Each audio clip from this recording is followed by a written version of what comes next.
Serons avec Dr Suzanne Dehoux, qui est la fondatrice de Medieco. Bonjour. Bonjour. Medieco, qu'est-ce que j'ai dit? Medieco. C'est pas grave. Bon, c'est pas grave. On va tout vous redire après. À côté de vous, Nelly Philippona, présidente du CECAL. Bonjour. Vous viendrez nous parler de la conférence sur la sécurité qui a lieu demain ici à Batimat. Mais avant cela, eh bien, nous allons parler du temps fort d'hier, mardi 7 novembre. C'était l'occasion de parler. Alors, c'était quoi hier? C'était la signature de la FFB. Exactement. Et l'ADEME. Et l'ADEME. Et nous avons Julien Gallinet qui est journaliste BTP TV, qui était avec vous hier sur cette Absolument. Interview. On va regarder, on a des petites images, on vous a enregistré, on vous a vu. Et de quoi est-ce que vous avez parlé, Julien? Alors justement, c'était l'occasion pour Jacques Chanu, donc président de la FFB, et le président de l'ADEME, Bruno Legevin, de signer un accord d'une durée de 3 ans, donc de re-signer un accord entre l'ADEME et la FFB. Donc cet accord, ça porte sur la transition énergétique, sur la construction, pour construire plus sereinement avec l'environnement, pour la rénovation également énergétique. Donc c'est parti pour 3 ans. Avant, c'était déjà signé pour 3 ans. C'est une façon de confirmer que le bâtiment s'engage dans la rénovation énergétique et dans la transition énergétique tout simplement. Quel était votre ressenti après N'importe comment, le renouvellement d'un accord existant est extrêmement important en ce moment. L'objectif est de diffuser auprès de toutes les entreprises, quelle que soit leur taille, de l'artisan à la grosse entreprise, les bonnes pratiques en matière de rénovation énergétique, et on sait que c'est fondamental en ce moment.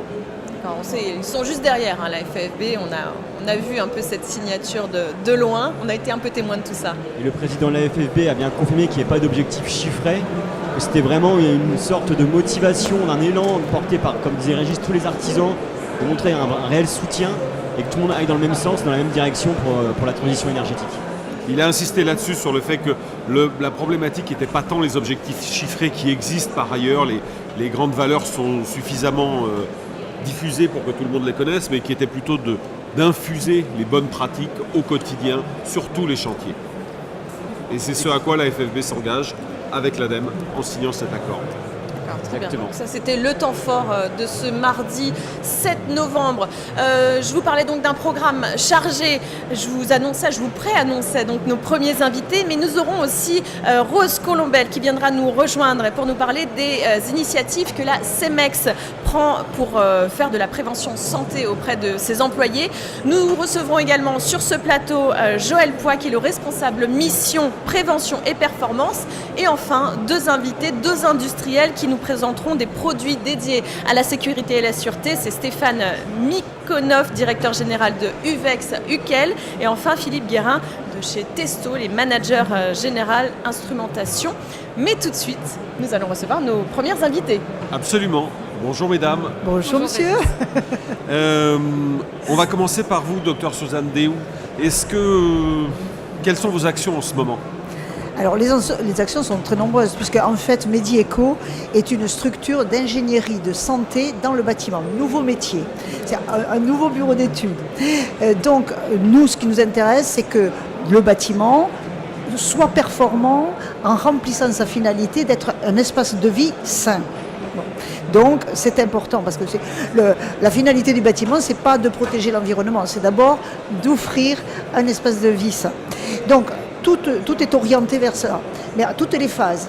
Donc on accompagne les projets de la programmation à la réalisation, à l'exploitation. Donc toutes les phases nous intéressent, et la phase chantier nous intéresse particulièrement parce que en ce moment, c'est peut-être le maillon faible pour obtenir, par exemple, une bonne qualité de l'air intérieur. Alors vous êtes docteur Suzanne Dehoux. Alors vous êtes docteur en quoi?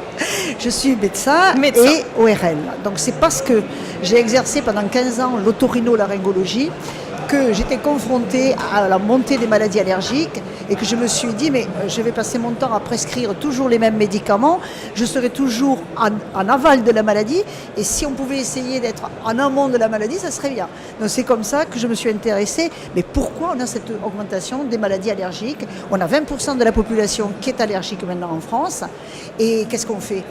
Or, on s'aperçoit que le bâtiment, c'est le premier environnement des gens, et que peut-être que dans le bâtiment, il peut y avoir des facteurs qui jouent ou qui aggravent ces terrains allergiques. Ouais, effectivement, il y a d'ailleurs des chiffres qui sont assez importants. Avant de poursuivre notre sujet sur la santé et prévention, on va vous rappeler quand même quelques chiffres que j'ai été récupérés sur le CAPEB, la Confédération de l'artisanat des petites entreprises du bâtiment, qui fait pour la 3e année un baromètre qu'ils appellent le baromètre Santé Arti BTP. Ils ont fait ça sur un échantillon de 2336 personnes. Vous allez voir ces chiffres en direct. Un artisan sur 3 ne considère pas être en bonne santé. Quand même, c'est assez conséquent. 60% travaillent plus de 50 heures par semaine. 87% ne sont pas suivis médicalement vis-à-vis de leur activité professionnelle. 58%, donc plus de la moitié, disent être souvent, voire très souvent stressés. Je vais continuer ces chiffres parce qu'ils sont quand même assez conséquents et parlent beaucoup d'eux-mêmes. Assez impressionnant. Effectivement, 74% se plaignent de troubles du sommeil. C'est énorme, 7 sur 10 finalement. 50% se considèrent fatigués et 36% déclarent avoir été ou peut-être été victimes d'un burn-out. Vous nous disiez tout à l'heure que votre action était une action pour que le bâtiment, le logement soit le plus sain possible, mais Oui. que votre action touchait aussi la partie du chantier lui-même. Quand on a en tête les chiffres que Marie-Letty vient de nous rappeler, de quelle façon intervenez-vous sur Alors, le chantier ? Là, c'est surtout des valeurs, des chiffres qui relèvent de la médecine du travail. Oui. Je suis étonnée quand même de certains de ces chiffres. Hein. C'est vrai Bon, quand même, c'est un Pour peu quelle raison impressionnant vous êtes parce que étonnée je pensais que quand même il y avait un meilleur suivi. Hein. Oui. Bon. Nous, ce qui nous intéresse, c'est que la phase de chantier, elle soit prise en compte pour l'artisan qui travaille, mais aussi l'informer, le sensibiliser que ce qu'il fait sur le chantier va impacter aussi la qualité de l'air du bâtiment final. C'est-à-dire, il a deux rôles. À la phase de chantier, il peut se protéger il lui. se protège. Il peut se Voilà, protéger son lui, premier par rôle, c'est exemple, se protéger lui-même. Quand on prescrit tel produit peu émissif de composés organiques volatiles qui peuvent être irritants, quand on les prescrit, on le protège lui quand il l'applique, mais aussi, in fine, les occupants qui ne seront pas exposés aux émissions. Par exemple, pour un peintre, c'est lui faire comprendre que même s'il avait tendance à considérer que les peintures dites glycérophthaliques étaient plus simples en application pour lui-même, il met non seulement en danger la santé à long terme des futurs occupants, mais aussi la sienne, Bien sûr. parce que toute sa vie va appliquer des produits Mais qui... beaucoup, avec les peintres, justement, on a des peintres. Ceux qui sont les plus sensibles à ça, ce sont ceux qui ont eu des problèmes. C'est-à-dire ceux qui ont été Là encore, gênés au niveau respiratoire. ils y sont Et eux, ils sensibles trop comprennent tard. très bien qu'il faut qu'ils changent les produits. Et ceux-là, ils nous aident bien. Mais bien sûr, tous ne sont pas dans cette configuration. En pratique, comment intervenez-vous ? Alors là, on a, pour cette phase de chantier, puisqu'on accompagne donc tous les projets du début jusqu'à la fin. Et on travaille avec les architectes, avec les bureaux d'études. Bon, là, des prescriptions sont très bonnes. Et à la fin, à réception, on mesure la qualité de l'air à réception sans le mobilier, sans les occupants, pour voir les caractéristiques intrinsèques du bâtiment. Et là, catastrophe, on voit des molécules qui ne devraient pas être là avec les prescriptions qu'on avait faites. On ne comprend pas. Et là, Oui, on cherche. mais il est trop tard à ce moment-là, si le bâtiment est fini. C'est quoi ? Le problème, c'est que sur le chantier, l'entreprise soit pas appliquée, pas respecter le séchage des supports. En ce moment, on est très confronté avec les bâtiments qui sont étanches, dont on teste l'étanchéité, qui est réglementaire. Mais du coup, toutes les surfaces sèchent moins vite. Donc si elles sèchent moins vite, et si vous mettez des revêtements de sol dessus, avec la colle, il y a une hydrolyse qui se fait entre l'eau qui est dans le support et les composants ou de la colle ou du support. Et on a des émissions qui vont durer 1 an, 2 ans. Ouais, Donc mais je pense qu'il doit y avoir des milliers d'exemples comme ceux-là à énoncer. Est-ce que c'est d'ailleurs l'objet de votre atelier Airbat ? Alors, l'atelier Airbat, c'est justement une sensibilisation qu'on a faite parce qu'on a fait déjà des formations à la CAPEB, à la FFB, et on s'est aperçu que les entreprises ne viennent pas facilement un jour écouter des choses où ils ne trouvent peut-être pas un intérêt immédiat. Donc là maintenant, on a fait l'inverse. C'est nous qui allons sur le chantier, c'est-à-dire que quand le chantier démarre, on réunit, on profite d'une réunion de chantier parce qu'on sait que là on va les avoir. On veut avoir tous les lots pour que tous les lots entendent le même discours. Parce que bien sûr, il y a des interactions entre tous, entre le menuisier, la ventilation. Bon. Donc, on les réunit, ça dure 1 heure et demie. Hein. On fait des petites vidéos sur 3 thèmes majeurs où le chantier est essentiel. Les moisissures, parce que suivant ce qui se passe sur le chantier, on peut livrer un bâtiment moisi, hein, on peut livrer déjà un bâtiment moisi puisque ça ne sèche pas. Les composés organiques volatiles, puisque c'est le choix des matériaux, des produits faiblement émissifs, surtout pour le second œuvre. Hein. Et ensuite, les bonnes pratiques pour installer le système de ventilation. Donc on a 3 petites vidéos qui déclenchent le débat, pas trop long parce qu'il ne faut pas quand même que ça soit trop académique. Hein. Et donc ça déclenche le débat et bon, on espère que ça va être efficace. Régis, vous aviez envie de poser une question? Oui, dernière question. Vous êtes, si vous me permettez l'expression, une empêcheuse de polluer en rond. Oui. Est-ce qu'il n'y a pas un frein économique à vos interventions?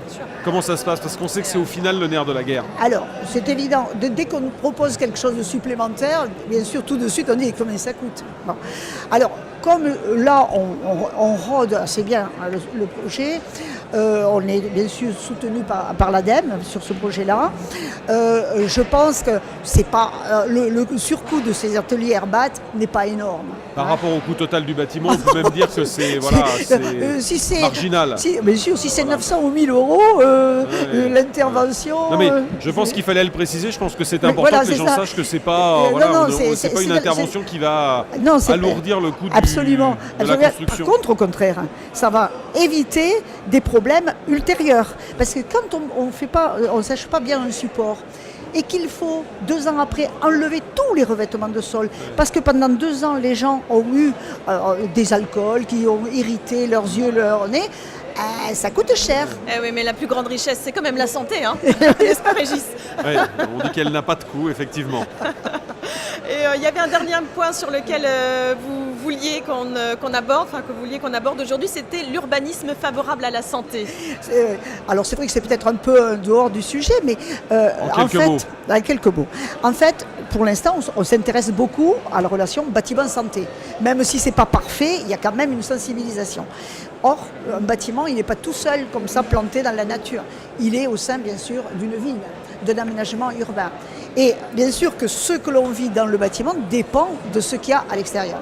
Donc on s'intéresse maintenant, et c'est une nouvelle démarche, sur de l'urbanisme favorable à la santé. C'est-à-dire qu'au moment de l'aménagement urbain, on peut réfléchir, qu'est-ce qu'on met à côté de tel lot, donc que ce soit la végétation, que ce soit la circulation automobile. À ce moment-là, s'il y a beaucoup de trafic automobile, ça va impacter sur les choix qu'on va faire pour le bâtiment. Vous voyez, il y a une interaction complète, et je crois que c'est très important.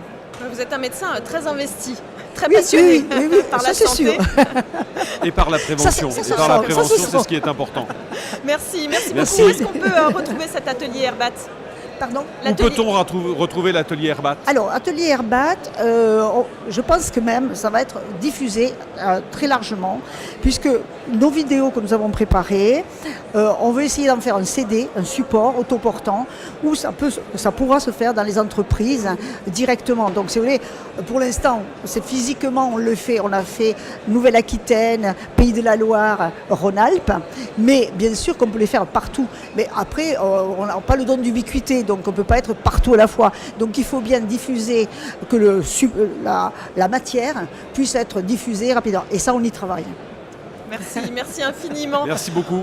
Nelly Philippona, vous avez besoin de partir, c'est ça? Oui, ça me... Mais on va vous libérer parce que effectivement. Vous savez, ici c'est comme à la maison. Hein, merci beaucoup, en tout cas. Et merci de nous avoir consacré ce moment. Infiniment.